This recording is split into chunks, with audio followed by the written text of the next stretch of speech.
రూపాంతరము, వేరొక రూపము, అందమైన రూపము.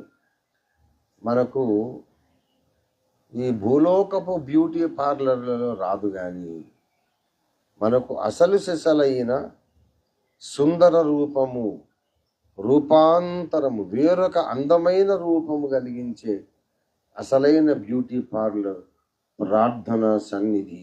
దేవునికి స్తోత్రం కలుగునుగాక. ప్రార్థించే వాళ్ళ ముఖము మారిపోతుంది. ఆయన ప్రార్థించుచుండగా ఆయన ముఖ రూపము మారెను అనుంది అక్కడ. దేవునికి స్తోత్రం కలుగునుగాక. ₹1 ఖర్చు కాదు. బ్యూటీ పార్లర్కి పోతే వాడు ఇది పెట్టి ఆ పేస్ట్ ఈ పేస్ట్, క్రీమ్ ఆ క్రీమ్ ఈ క్రీమ్ పెట్టి వేలకు వేలు లాగుతారు. ఇక్కడ ₹1 ఖర్చు కాదు.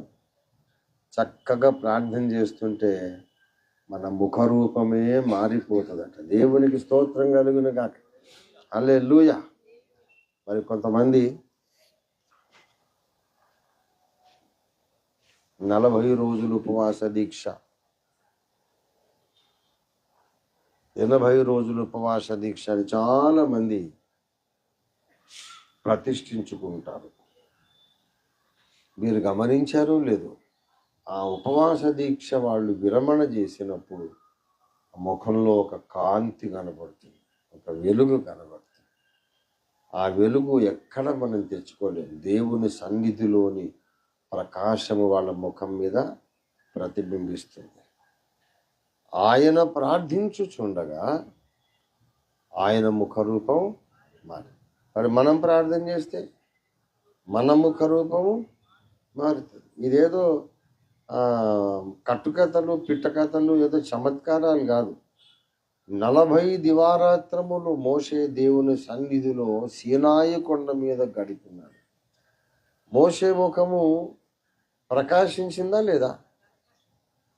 మరి ఇంకంతకంటే ఏం కావాలా? ఆయన మోషే దేవుని సన్నిధిలో ప్రార్థిస్తూ 40 దివారాత్రాలు ఉన్నాడు.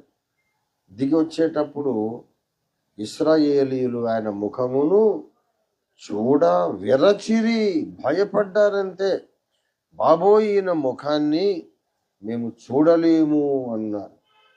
మేము చూడలేము అని మరి వాళ్ళందరూ కూడా భయపడ్డారన్నమాట. ఆయన దిగి వచ్చినప్పుడు మోషే ముఖము చాలా ప్రకాశమానముగా ఉంది. దేవునికి స్తోత్రం కలుగునుగాక. నిర్గమాకాండం 34వ అధ్యాయము 29. మోషే సీనాయి కొండ దిగుచుండగా శాసనములు గల ఆ 2 పలకలు మోషే చేతిలో ఉండెను. అతడు ఆ కొండ దిగుచుండగా ఆయన అతనితో మాటలాడుచున్నప్పుడు తన ముఖ చర్మము ప్రకాశించిన సంగతి మోషేకు తెలిసి ఉండలేదు. దేవునికి మహిమ కలుగునుగాక. మోషేకేం తెలియదు. ఆయన మామూలుగానే ఉన్నాను అనుకుంటున్నాడు.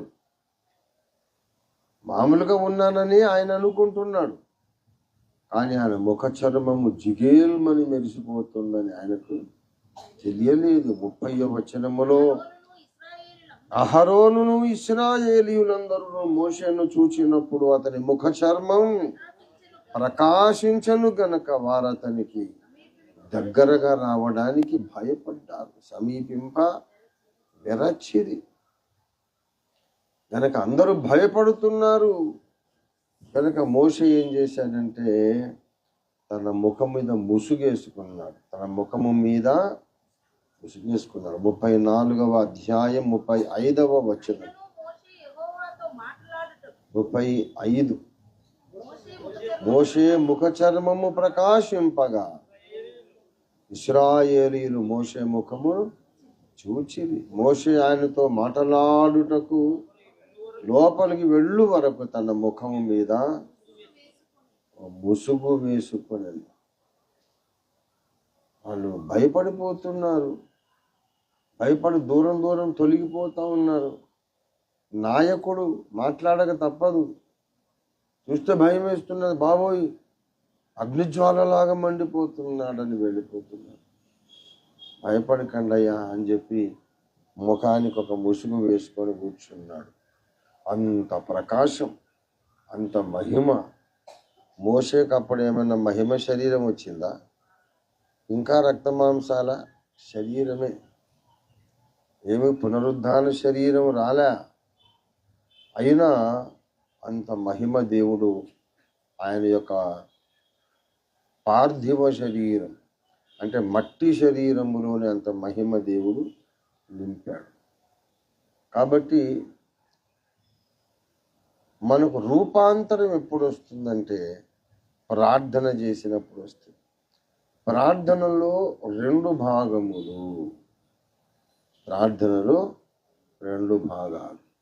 మనము దేవునితో మాట్లాడుట ఒక భాగము, దేవుడు మనతో మాట్లాడుట ఇంకొక భాగం. ఇద్దరు స్నేహితుల మధ్యలో సంభాషణ ఎలాగుంటుంది? ఎప్పుడు ఒకడే మాట్లాడతాడా, లేకుంటే ఇద్దరు మాట్లాడతాడా? అతడు ఒక మాట అంటే ఇతడు ఒక మాట, ఇతడు ఒక మాట అంటే అతడు ఒక మాట. ఒకడు చాలాసేపు సైలెంట్గా ఉన్నాడు, ఒకడే మాట్లాడుతున్నాడు అనుకోండి. వాడు ఏమంటాడు, ఏంట్రా మాట్లాడేవేంటి, ఏంటి గమ్ముగా ఉండిపోయావు, ఏదో ఒకటి చెప్పు, ఏంటి సైలెంట్గా ఉండిపోయావేంటి, ఒంట్లో బాగలేదా, మనస్సులో బాగలేదా, ఏదన్నా సమస్య అని అడుగుతాడు. ఇద్దరూ మాట్లాడాలి. స్నేహితులు వాళ్ళ స్నేహబంధము బలపడాలంటే ఇద్దరు మాట్లాడాలి. దేవునితో మన ప్రేమ బంధము, స్నేహబంధం బలపడాలంటే మనము మాట్లాడాలా, దేవుడు మాట్లాడాలి. అదే ప్రార్థన. పొట్టిగా నీ గోడును వెళ్ళబోసుకొని గడగడ గడగడమని 2వ ఎక్కం 3వ ఎక్కం అప్పగించినట్టు నాకు ఇది కావాలి, అది కావాలి, ఇది కావాలి, అది కావాలి, అది కావాలి, ఇది కావాలి, ఇది కావాలి, అది కావాలి, ఆమేన్ అంటే అది ప్రార్థన కాదు. నువ్వు ప్రార్థించేటప్పుడు అటు నుండి కూడా ఆయన ఏమంటున్నాడో వింటూ ప్రార్థించాలి. దేవుని ముఖమును చూస్తూ ప్రార్థించాలి. దేవుడు నీ ప్రార్థన బట్టి సంతోషిస్తున్నాడా, లేక ఇది నాకు నచ్చలేదు అని ముఖం చిట్లిస్తున్నాడా గమనిస్తూ మనం ప్రార్థన చేయాలి. చాలా మందికి తెలియని రహస్యం, ప్రార్థన చేస్తే మనకు రూపాంతరం వస్తుంది. అయితే మనము దేవునితో మాట్లాడినందుకు రాదు రూపాంతరం, దేవుడు మనతో మాట్లాడినందుకు వస్తుంది. ఆ విషయం నిర్గమకాండం 34లో తేటగా చెప్పబడింది. దయచేసి 29 మళ్ళీ చూడండి. అతడు ఆ కొండ దిగుచుండగా ఆయన అతనితో మాట్లాడుచున్నప్పుడు తన ముఖ చర్మము ప్రకాశించిన సంగతి మోషేకు తెలిసి ఉండలేదు.